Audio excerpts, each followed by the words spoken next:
we should be able to launch this right away. Let's see what happens.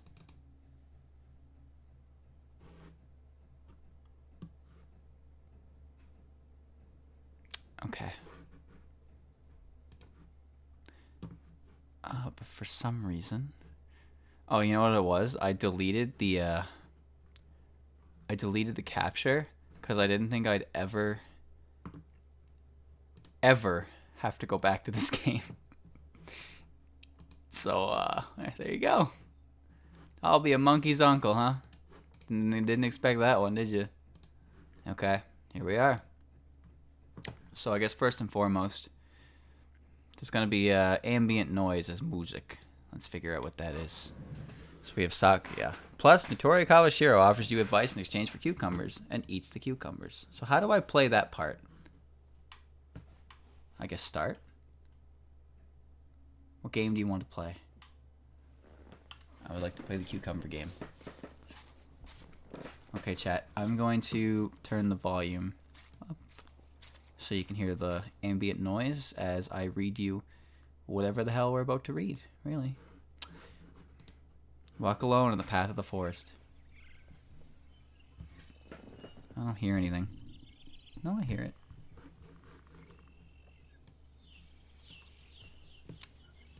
Do you hear it, chat? Enjoy the beautiful scenery of trees. You admire the singing of the birds around you. You feel the warmth of the sun on your face. For this trip, you brought all the essentials with you. A flashlight, first aid kit, food, water. But most importantly, what you brought with you is a pack of cucumbers. They're neatly placed in your pocket. Up ahead, you see a waterfall and decide to check it out. It's an awe-inspiring scene. You simply gaze at the luxurious waterfall. While admiring its majesty, you suddenly see someone appear before your very eyes. Yay! My invention actually worked! That's a bit loud.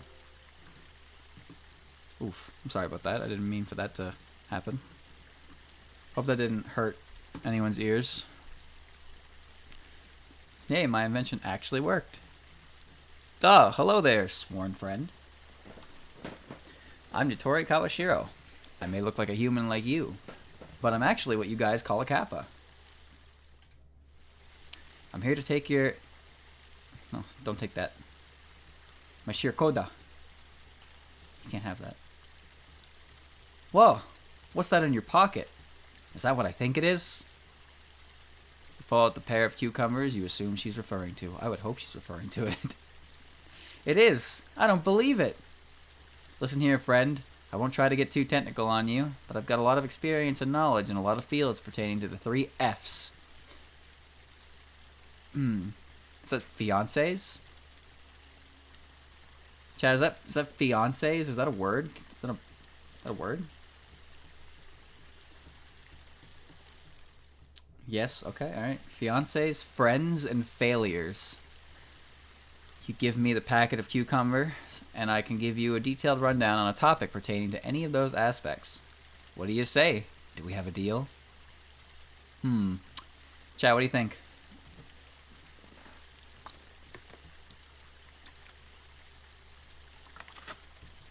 Middle?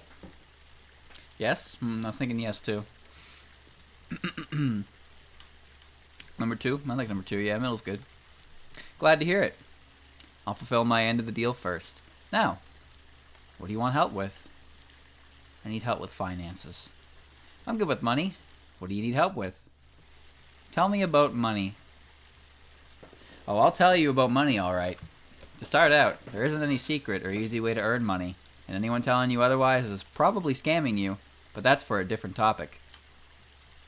For the vast majority of people, making an income just consists of offering a product or services in exchange for money, such as getting a job or running a business.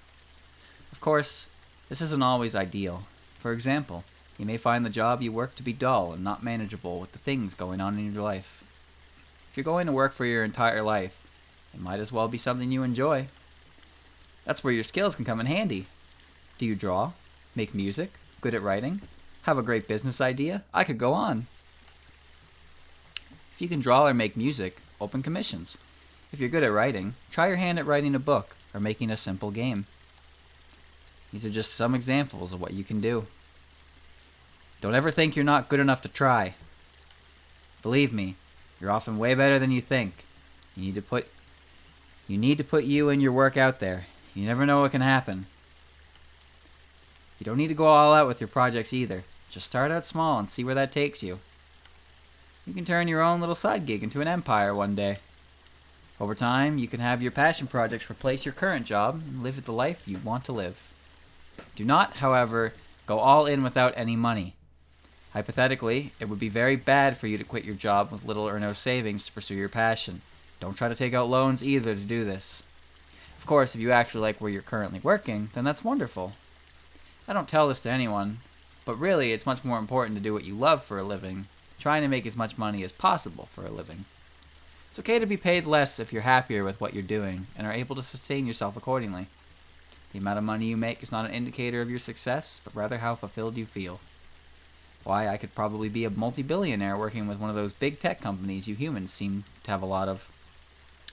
But I'll stick to just working on my own inventions. It's more fun that way.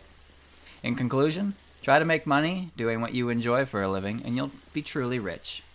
This is some incredibly good advice, actually. A lot of this hits me kind of personally. It's like, because, well, for one, I started streaming, right? And as much as I'd love to be able to only do this, I also know that that kind of thing takes a lot of time. So I didn't just quit what I was doing, right? I still have my job. I am financially secure, and I like what I do. I have fun with streaming. It's good.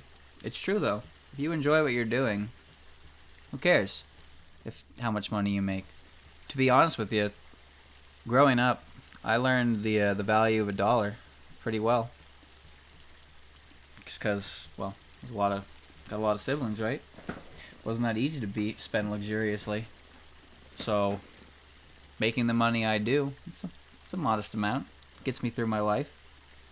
It helps. But I'm not like out there buying brand name items or anything, right? I don't really spend on anything. The biggest purchase I've made in a long time is the computer that I use to stream, which, if you ask me, is one of the best investments I've ever made. And I hope this computer lasts me for a long time. Even if it doesn't, I think it would be worth the investment to run another one anyway, huh? I'm gonna move on. Ready? Now I believe you have something for me. Hand it over the cucumbers in your pocket and thus fulfill your end of the bargain. Ah, thank you so much. It's been a while since I had one of these. Don't mind if I do. Tori unwraps the pack of cucumbers and eats the entire pack of cucumbers in one go. Hitting the yolk. Oh no. Oh no. Good stuff, good stuff. That's some good stuff right there, right there. If I do say so myself, I say that's what I'm talking about right there. Right there. Good stuff.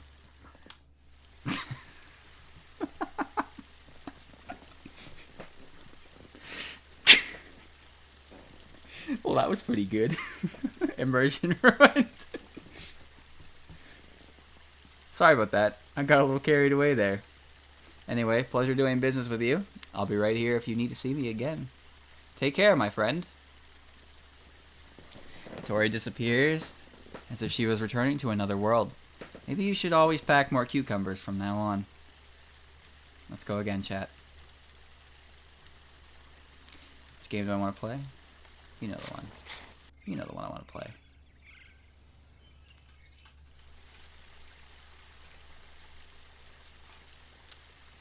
Yes, we have a deal. Yes, glad to hear it. More finance talk. How do I manage money? Managing your money is all about not losing it as soon as it goes into your purse strings. There are several effective ways to manage and save your money more effectively. First of all, you have to do some basic budgeting. And no, I don't mean getting a spreadsheet and counting every penny. Just do some quick calculations on how much money you have left after spending it on necessities such as food and rent. This is also called your expenses. If you have a lot of money after the expenses, great. This gives you more room to spend on things you enjoy. If you don't have a lot of money after expenses, such as a few $100s, it's best to save up as much as you can. Save up as much of it as you can for emergencies. You should try to make do with what you have as much as possible. If you live paycheck to paycheck, like sadly so many of you humans do after your expenses, then you should really live as frugally as you can and see what you can do about lowering your expenses or earning more money. It goes without saying that you should never spend money you don't have. To add on to that, avoid debt as much as possible. It brings you nothing but trouble.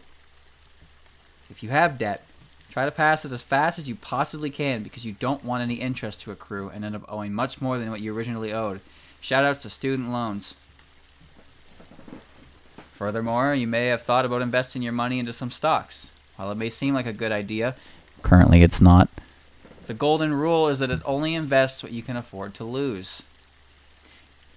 You never know what some kind of virus will crash the markets and lose a lot of money on investments. Oh, well, she got me. She got me. Very safe way to grow your money is to put your earnings into what's called a high-interest savings account. It's a bit of a growing trend among your banks. When was this DLC made? Early March. Or no, sorry, like within the last week. I think it came out on like Wednesday. Traditional saving accounts only yield very small percentages, such as less than 0.1%, but a high-interest savings account can yield up to 2% annually. This is usually done through compound interest.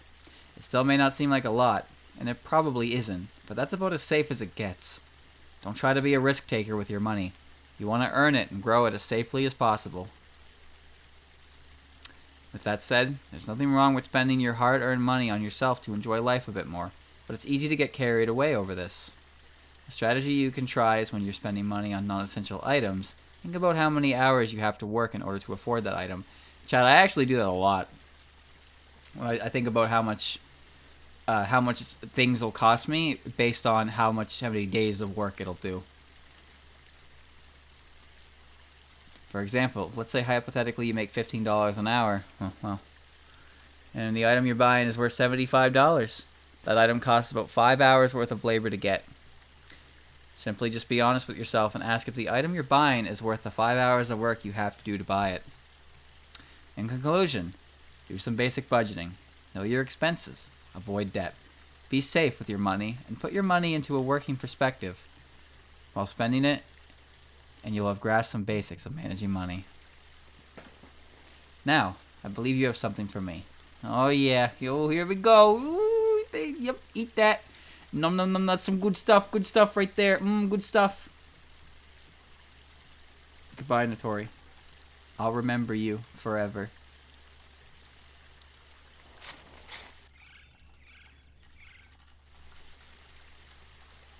Yeah. Okay. Finances. Okay, so wait, was fiancés a misspelling or something? Whatever. Bad habits and scams to avoid.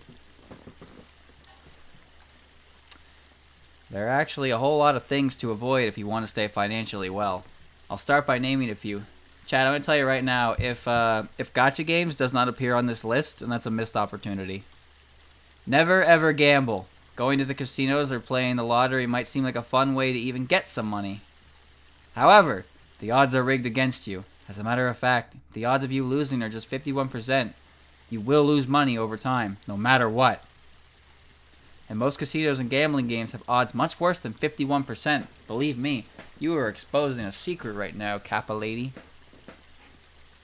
The DLC is on sale. Yeah, I got it for like 79 cents. Now that was some good money management right there. Oops, I don't know what I just did. Okay.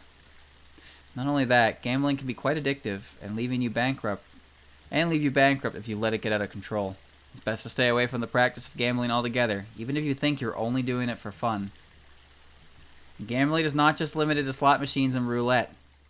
For example, making wild and risky bets on the stock market is an extremely bad idea. Speaking of addiction, if you want to save a lot of money, avoid nasty addictive habits. For example, let's talk about smoking. Oh boy. It goes without saying that you should never get into such a habit. I don't mean to judge you if you do, but smoking is toxic to you, the environment, and those around you. No one against Okio smokes? Well, some people give Moko cigarettes because it's cool looking. Sometimes Reimu has a cigarette, but that's not very common. So no. Smoking just seems to be one of those things that they just give Moko. Because I think there was a reference to it, like a cigarette. She made a reference to like a cigarette fire or something in Aya's book. I don't remember the details, but there's definitely a reason why she's mostly associated with that more than any other character. Mamizo has a pipe. Oh yeah, that's true. Mamizo does have a pipe.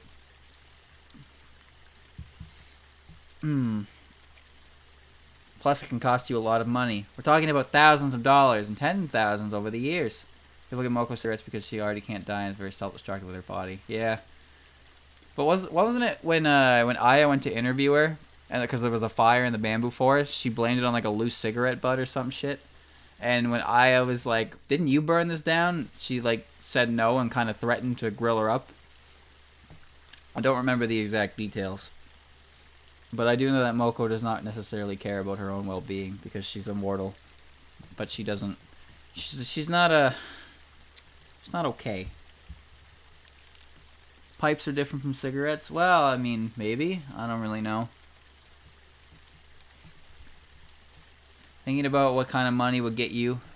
Think about what that kind of money would get you if you didn't spend it on such a nasty habit. This goes for any other addictive substance, even alcohol. Oops. Chad, don't tell her what I'm playing next, okay? Of course, it's fine to have a drink or two, especially at a party. Okay, never mind, chat. We're okay. But just like cigarettes, consuming and spending too much on them is absolutely no good.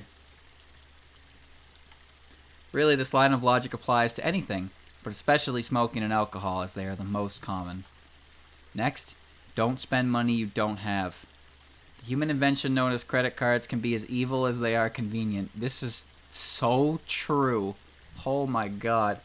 That reminds me, I gotta check my bank account, make sure I didn't paid all that off. Anyway, back to the match. It's really easy to spend money with a credit card, as you don't have to pay anything up front. This leads people to think that they can just worry about paying it later. They don't have the money right now. But this is completely wrong. If you honestly don't have a plan to pay it off in the future, and think you can just barely get by making minimum payments, then don't do it. This will just suck you into a never-ending cycle of debt and will cause you a lot of stress. This also applies to taking out loans as well. It's also important you don't fall for scams. Here are some general guidelines on avoiding scams. If it sounds too good to be true, it's probably a scam. If you have to pay someone to work for them, it's a scam. Oh my... That right there, chat, that line right there, that is essentially what paying via exposure is. You have to pay someone to work for them. Who the fuck does that? There was one guy. I remember this. This was huge on Twitter for when it happened. But someone commissioned an artist, right, for like $50, and the artist was like, "I'm sorry, but for the amount of work you're asking from me, that's way too low." I think he wanted like a big old animation, right? And he was like, "I got $50." And the dude was like, "Sorry, I don't have, like, that's not enough. You got to go higher." And the dude who was trying to get the commission was confused. Because he was like, "Wait, what? What do you mean? I'm not paying you $50. You're paying me $50 to make an animation for me." And people are like, "What? You can't be serious." I actually found that kind of funny. Like, I felt bad, but at the same time, you already knew that this person wasn't going to, like, oblige to that. But just imagine the audacity there, where they're just like, you should pay me to do work for my stuff." No. Here, I'll give you my boot. I'll put it right up your ass, and I can tell every single other artist in the world about you. And good luck getting anyone to work for you. Remember that, chat. Artist talk. You try to jip one, the entire community will know about it. Don't sacrifice. You don't try and save fucking $10 and sacrifice any chance you have of making anything at all, because it's never gonna work out. You have to pay someone to return this scam. If you're promised by a hold on there. What? If you're promised by a prince in a foreign land a large sum of money, if you give a small amount of compensation, it's a scam. That's not true. That's not true, chat. You know why? Because I am Prince. I am Prince of Canada. I have left you a large sum of money. For just $3,000. I will give you a cut of my fund. $30,000. All you need. 3,000. Dylan, no? What do you mean no? What do you mean no? It's a scam. Don't fall for it. No, Nitori. If you're expected to work for free with only the verbal promise of being paid later on, it's a scam. Actually, Nitori, we have a word for that. 2 words, actually. It's called unpaid internship. Shoutouts to that bullshit. This right here, chat, is why whenever I do commissions, I try to ask about payment, because I know it's a little awkward to ask about it immediately, but I will ask about it as quick as I can, and I will immediately offer the 50-50 split. And if they say they want to be paid in full ahead of time, I am 100% okay with that. But like, that's just my offer, right? Like, because I want artists to know that if they do something for me, they are gonna get paid. Because that kind of anxiety is be a real bastard. So yeah, I pretty much made it. I don't know how to say this really, but I'm not gonna ever do that. There are a lot of things I've seen that I swear I will not do. I will not fall victim to that shit. Sometimes it's really hard to be a decent human being and just, you know, pay people what they're supposed to be paid. But not me. Make art for you for free. Well, I don't mind that. If people make things for free, that's fine. But like, if you make something for me and I want to use it for something, first of all, I will ask. But if I ask you to make something specifically for me, then yes, I should pay for it, right? That's how it goes. Fan art's cool. Everybody loves fan art. I like seeing fan art. Shoutouts to Song, like Abomination that appeared on my timeline thanks to Turtle. That was great. That was fun. We all had a laugh about that one, right? I don't know if I'm ever gonna use that. I might throw him on an image, a Sonic game someday. I might need that. Turtle, send me that. Send me the PNG on that. I might have to use that someday. That was great. It was terrible. Okay, moving on. Okay. If a product or service makes unproven, wild, and outrageous claims, it's a scam.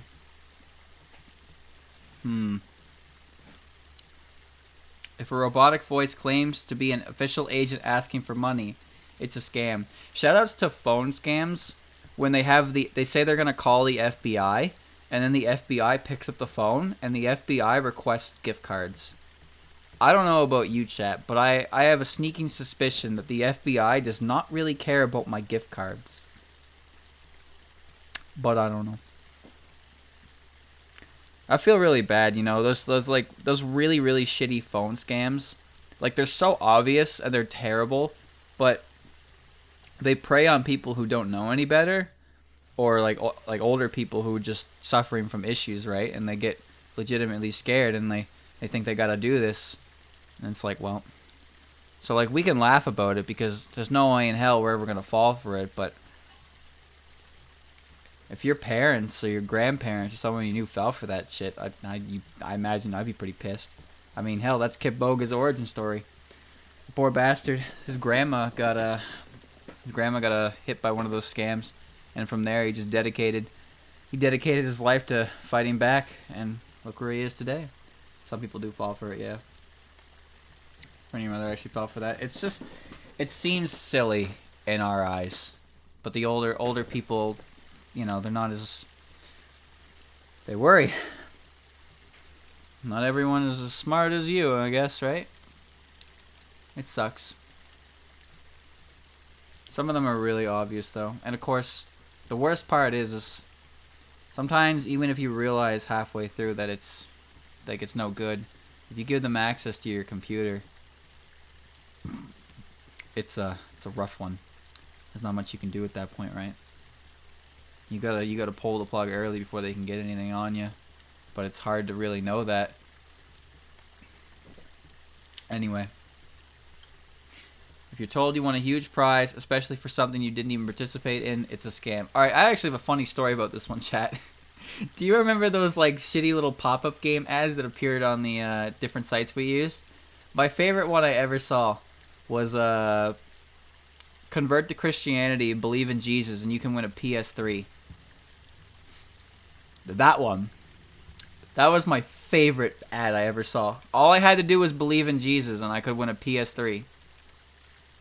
Well, let me tell you something, chat. I didn't win a PS3, so I stopped believing. Ooh. Evil. Hot singles in my area. Games I won't last 5 minutes in. It's all so much to take in. You get the idea. Chat, I've lasted 26 minutes in this game, so I'm certified. That reminds me of a mobile game ad I saw where this dude, like, got on a boat. He got on a boat, right? And like, he was at, like, 0 health. He's, like, close to dead. There were zombies chasing him. And he sailed out to a remote island. He's like, well, okay, well, time to build things. So he started just kind of knocking down the trees, getting some food. And then he got a, I don't know what the truck is called, but one of those trucks that you use to, like, fill in land masses. One of those things. And he started creating more land on the island. And then he built a huge-ass, like, city. And then zombies started swimming towards him. And it was some kind of, like, I don't know what the fuck happened. I don't even know what I'm paying attention to half the time anymore. These mobile game ads are killing me. Especially the ones for Girls X Battle. They make no sense. I have no idea what's going on in that game. But apparently I can get a level 18 wife or a level 23 girlfriend. But apparently they're the same character, but a different hair color? And one of them has better thighs than the other one? I don't know what's going on. You sure it wasn't a fever dream? It wasn't. I've seen it multiple times. In conclusion, avoid unhealthy, addictive behaviors, don't spend money, and you don't have, and avoid scams.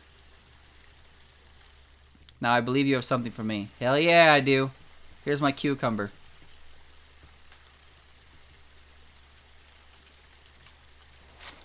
I am surprised at the amount we can get out of this game, to be honest with you.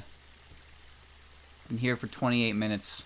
28 minutes, chat, and we've only cleared 3 options because every second sentence I have to stop and ramble. I need help with failures. I am worried about this one. This one scares me. You know you can save? Why in the hell would I save? The game ends in 5 minutes. What's the point of saving? I know. I want to talk to you about failures, Nitori. I know all about that. How may I help you? Alright. I'm scared of failing something. It's natural to be scared of failing something, especially if it's important. It's okay to fear failure. It's just not okay to stop something because you fear failure. Going forward in the face of fear is something called bravery. And besides, what's worse, you failing or not trying at all? But what if you're doing bungee jumping?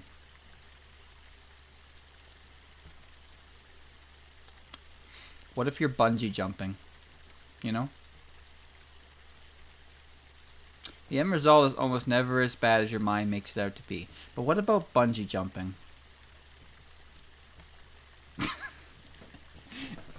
Am I ruining it? Though... Oh, you got a spelling error there. Didn't... Though...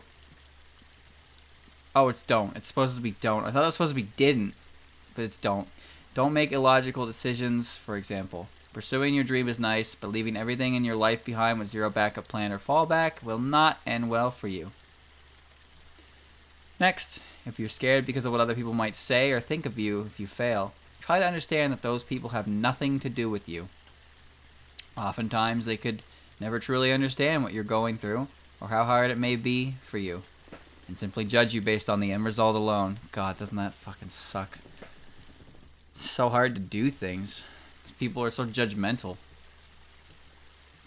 It's best you ignore that noise and focus what is best for yourself, not other people. That's really hard to do, though, Nitori. Like, that is incredibly difficult to do, I'm sorry to say. That's just the way the world is. A lot of people are incredibly discouraged from going to the gym for that exact reason. They want to get healthy, they want to get fit, but they feel like as soon as they go there, they're going to be made a mockery of. From what I've heard, though, from a lot of people, a lot of gym regulars are very, very nice, and it's only really like a very small amount of people who try to make you feel bad, and those are the people who are just there because, well, I don't know, who knows why they're there.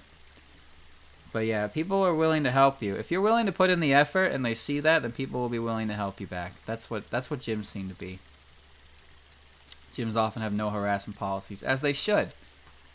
You shouldn't ridicule someone for, like, you sit there and laugh at someone for something they can fix in the gym, and then they go to the gym, and then you laugh at them for trying to fix it. It's like, you got a problem?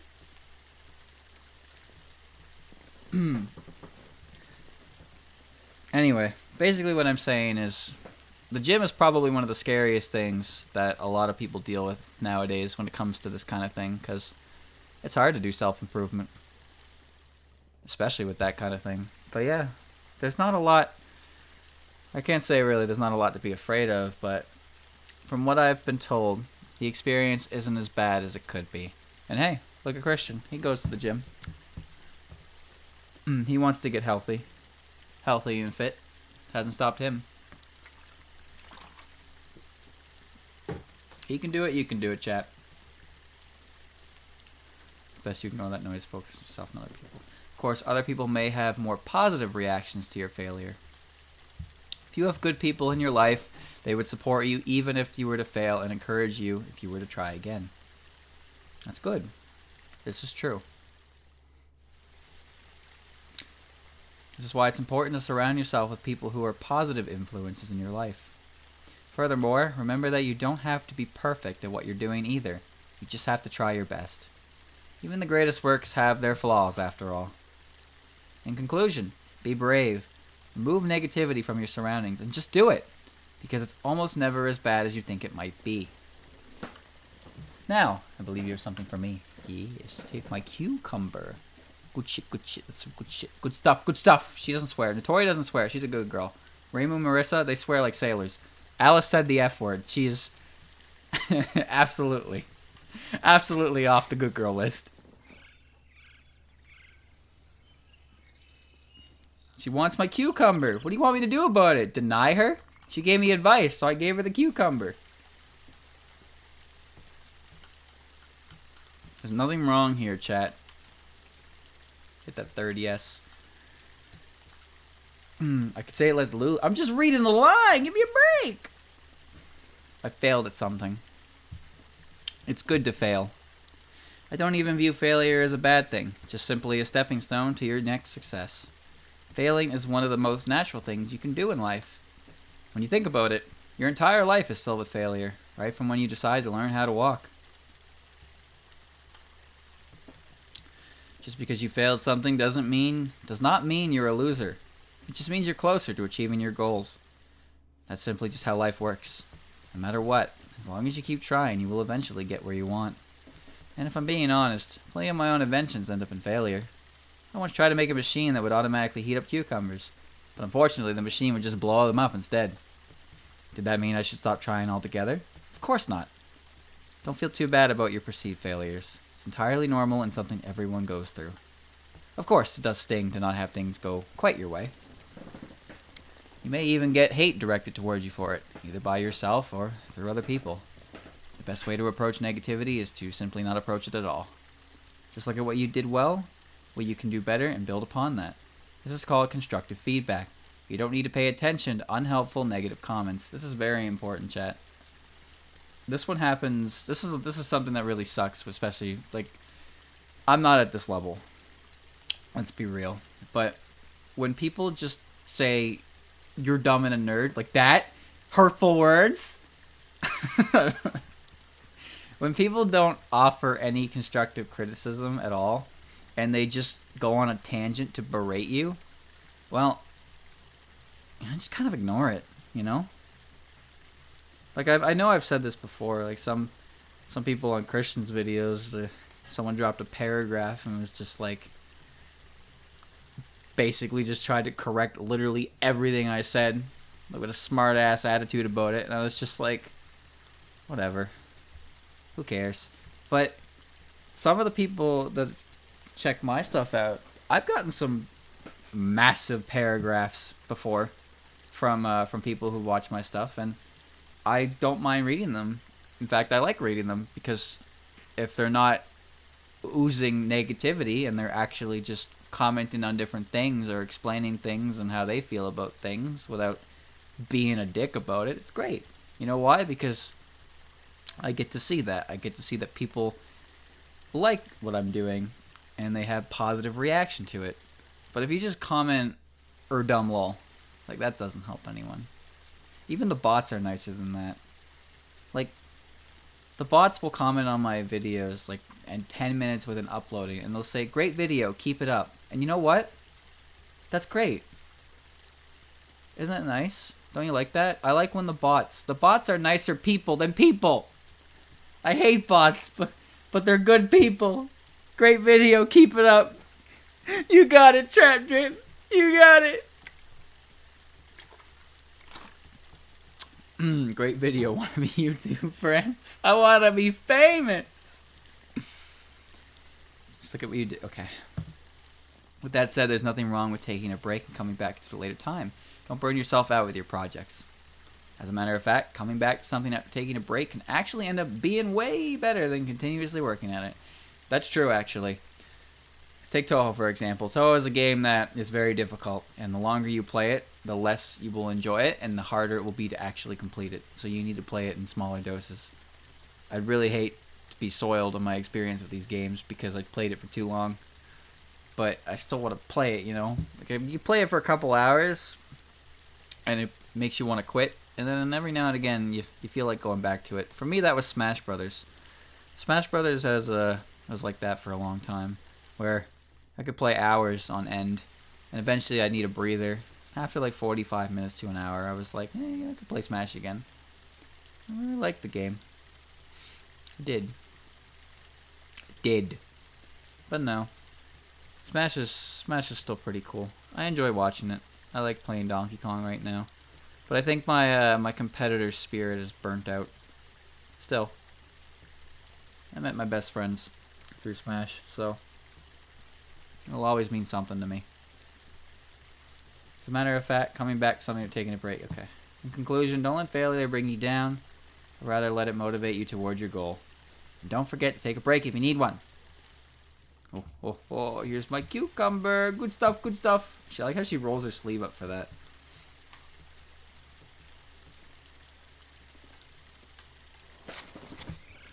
Mash the button. Take a cucumber break. Okay. Failures. I feel like a failure. Taking breaks in rhythm games make you better. It's long breaks for a month, so it's isn't that, you know what I think it is the thing is this happens in Smash too. When you take sometimes you develop bad habits or your sense of rhythm gets caught by something and you can't fix it because you feel your muscle memory tells you it's correct, but it's not, right? So you take a long ass break, all your habits are broken and you've gone back to like your raw muscle memory. So you have to like formulate new things, if that makes sense. So like when I play thank you, Turtle. When I play Smash, for example, sometimes I'll notice that like people will develop habits, and then you won't play them for a while, and then they'll just kind of be like, they'll have the muscle memory on what they need to do, but their options won't be limited to what they remembered like worked. They'll have to start from scratch, and they'll develop different habits from that. which kind of works out sometimes. And I speak from experience. I really do. I don't mean to toot my own goddamn horn here, but when I went back to my weeklies with DK, that was the first time I played DK in like 9 months. Not exaggerating. I literally just decided that DK was fun. He looked fun. I wanted to try him in Ultimate for real. I played DK a lot in Smash 4. So when I started playing DK in Ultimate, he felt very familiar. But I also... It was long enough that Smash 4 had... that Smash 4 habits were gone. So I wasn't doing things like they were in Smash 4. But I also wasn't doing anything that was in Ultimate. So I kind of like... I had the mold. I knew how to play DK. And then I just had to kind of fill in the blanks with what he could do. And turns out he can do a lot. So, yeah, my DK's pretty damn crispy. That's for sure. Things change, yeah. Like, the way we fall back onto the base canvas, basically. And then we add new colors to it. And every now and again, those colors will get figured out. It also has mentality as well. Or sometimes it just feels like a chore to constantly go back and do it.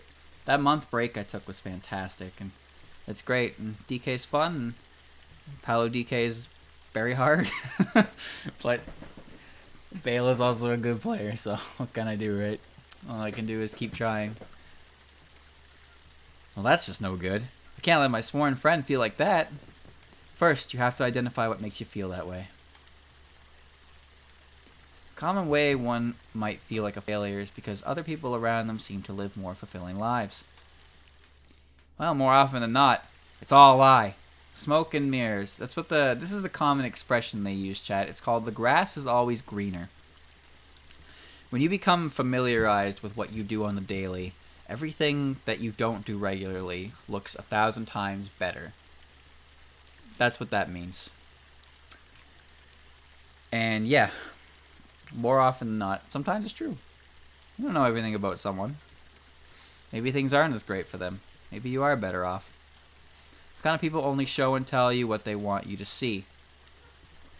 It's another thing, right? For instance, you may see them make a lot of money, but they could also be drowned in debt. Or they could seem to have a healthy relationship with their spouses, but end up fighting every day. You don't need to concern yourself with how others are doing. It's true, chat. You shouldn't compare your life to the life of another.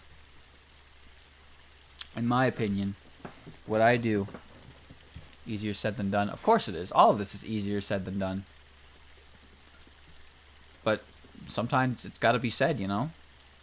Some of these topics are the things that we don't like to look at. They're hard to acknowledge. Some of the advice in here is quite genuinely good. The finances one was scary, that's for sure.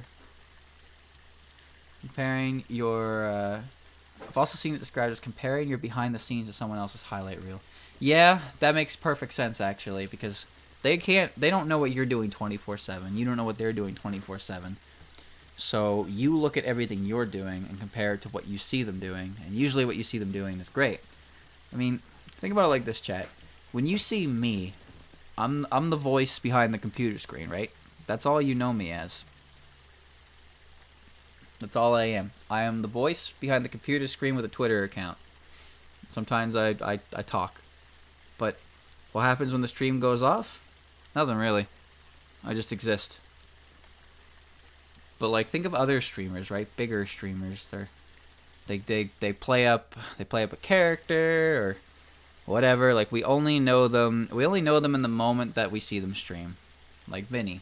I watch Vinny stream a lot. I don't know anything about Vinny personally. Not a lot of people do. You know, he plays in a band with some friends, and that's about it. Sometimes he goes on trips and goes to conventions, but I don't know anything about the guy.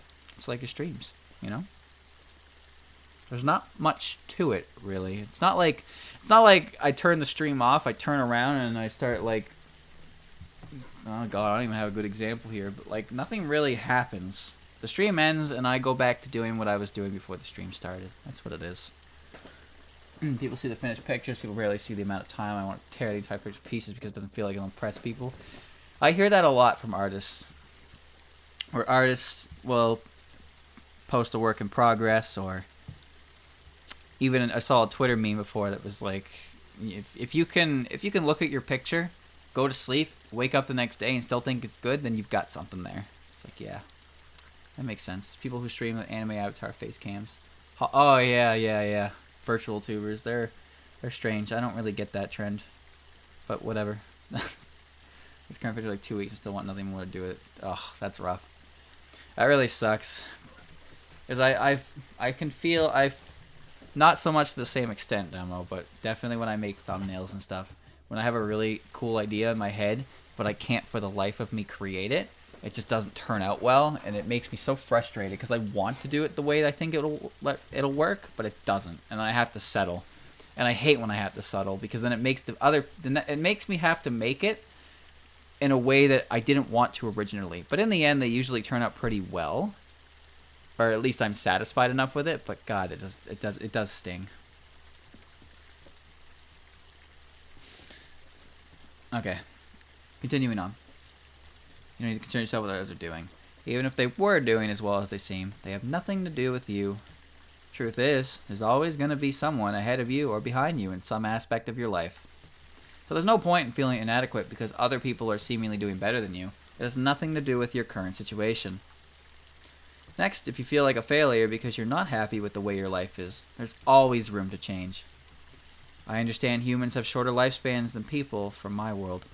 However, that doesn't mean you don't have enough time to change where you are right now. Many humans feel like their lives are over when they reach a certain point in their lives. Yeah, it's called 21. But the truth is, it can only just begin where you want it to begin. You just have to understand that there's always room to improve and always time to change. You have to identify what it is that you can do to make you feel more fulfilled and less like a failure, and work towards that. 21. I'm going to try 31. I was born dead. That's how old I am. I wish I could spell check this. Just to clean it up a bit. He did such a good job with it. And it just sucks to see something like that slip through the cracks. Because it just takes a moment. A little moment. Maybe I'm agitating over it for no good reason, but damn. The method you can try is to write down every step that's preventing you from getting where you want, and then reflect on how you can overcome those obstacles preventing you, one step at a time. In conclusion, do not compare yourself to others and focus on how you can improve your situation one step at a time. Now, I believe you have something for me. Yeah!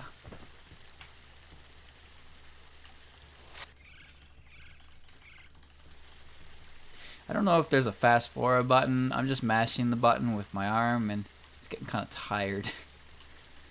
Alright. Last one. I need help with my friends. I'm all about that. What about it do you need help with?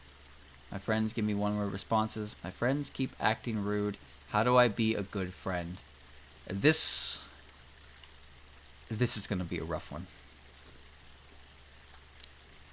Generally, we should expect to have fruitful conversations with our allies and friends.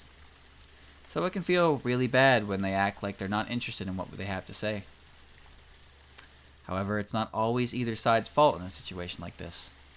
You have to identify why the person is giving you short responses. They may have valid reasons for giving you such responses. For example, the other people could just be tired, in a bad mood, just doesn't feel like talking, or simply not interested in the topic you have to say. It's also important to not force conversations to happen. Talks between your friends should come as normal as the streams on this beautiful river. With that said, if all you're getting from your friend or friends is mostly one word or short responses, it would be a good idea to have an honest conversation about it. I'll try to give an example. Hey, I don't like it when you give me short responses to most of the things I have to say. It makes me feel like I'm not being respected. You don't have to say something exactly like that, but just make sure a heart-to-heart conversation happens. Sadly, humans do drift apart from one another, either physically or mentally. It's important to identify this and take action accordingly. It may be hard, but you may have to look somewhere else for friendship. We all would like to stick to our roots. Sometimes the grass really is greener on the other side. There's no point in sticking around with people who can't hold a conversation with you. Be sure to leave on good terms when you can, however. It's important to respect each other's feelings on the matter while accepting the differences. Conclusion. Identify the reasoning for the one-word responses through communication. Take required action depending on the situation. Yeah, Chad, I have like I have like 2 friends from high school. That's it. That's all I got. That's all I kept. Once you leave high school, you realize who your real friends are. That's for sure. Who was just an acquaintance and who was an actual friend. Kind of sucks to look at it like that, but well, I'm a lot happier.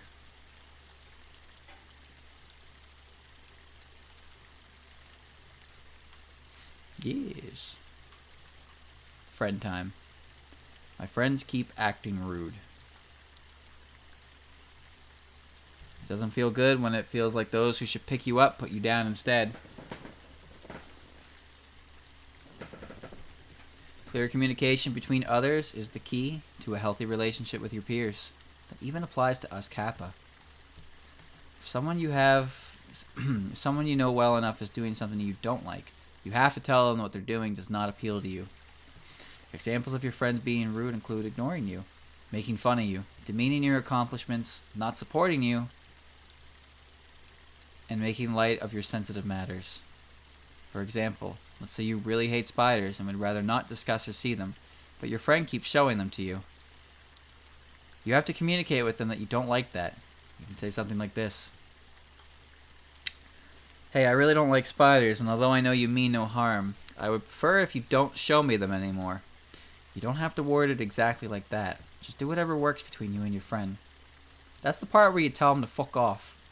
Get the spider out of my fucking face, mate. Hey, oh, I hit the back button again, damn it.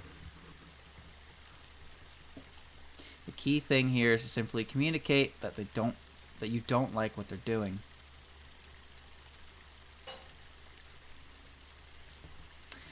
Oftentimes, your friends won't know if what they're doing is actually harming you or others, and that's okay. You just have to tell them. What's not okay is when they continue to do things against your wishes despite you telling them to stop. That's when you need to reconsider your friendship. It's important to look for people who will support you and respect your wishes. If what they're doing is only a minor inconvenience to you, then it may be worth sticking around. However, if they outright just make you feel worse whenever you interact with them, more often than not, then really strong grounds to cutting ties and moving on. It's really no good to stick around with people who don't support you. That's one thing you don't want to experiment with. In conclusion, simply communicate your concerns with your friends and evaluate your options from there. Now I believe you have something for me. Chat, we're at 53 minutes. How did it go this long? No, quit. No, turn. Replay the game. We got one more topic, chat. Because I keep telling stories. Yeah, you're probably right about that. But hey, they fit the time.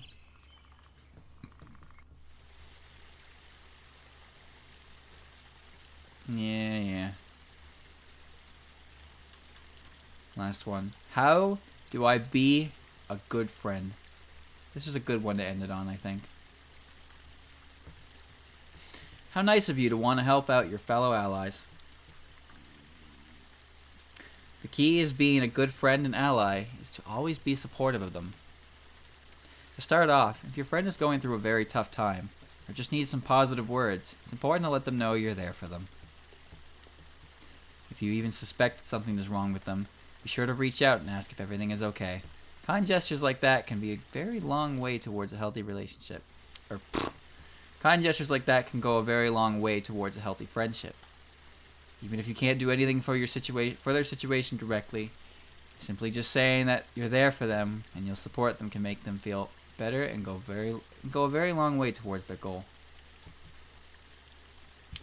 Next, if your friend accomplished something that was a personal challenge to them or it was hard, be sure to congratulate them, even if you're not as passionate about it as they are. This could be anything from a hard game that they beat to an exam that they passed. Don't ignore them and leave them on red when they post their accomplishments. A simple congratulatory remark can mean a lot to them. You should also not try to give them bad pieces of advice when they're in need. This may seem like common sense, but in actuality, a lot of popular responses that seem good are actually terrible to tell a friend in need. Saying things like, "You can't be sad because other people have it worse than you," is terrible advice and helps no one. Chat, people don't actually say that, right? Like, that's not real. That's a meme, right? They do? Why would anyone say that? You can't be sad because other people have it worse than you. What the fuck kind of bullshit is that? How much worse could it be? Some people are dead. Well, if you ask me, they're doing better off. Ridiculous. Some ridiculous bullshit.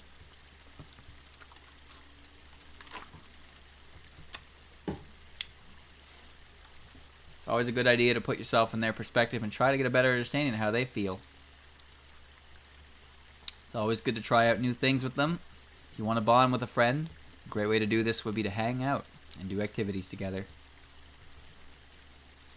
This can be anything from hanging out with them, playing video games with them, going to events with them, or simply just talking to them. It doesn't matter if you're close or apart. There are plenty of things to try out. This will help you learn new things about the person and make them feel more comfortable around you. With all that said, though, you don't want to feel like you're carrying weight or draining yourself when it comes to friends. Being a good friend comes naturally. You shouldn't really have to force yourself to do anything you don't want to do. In conclusion, be supportive of your friends, no matter what they're going through, and you're sure to bring about a healthy friendship with them. I believe you have something for me. That's the end, chat. She eats the cucumbers. It's the good stuff. Farewell, Nitori. Thank you for all your advice.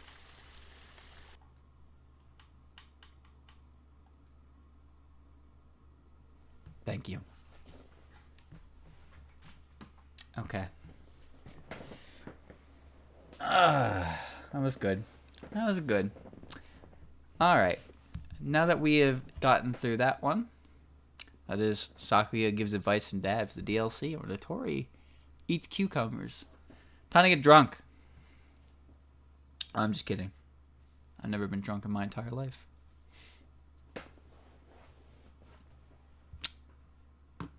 Okay. I'll be right back, chat.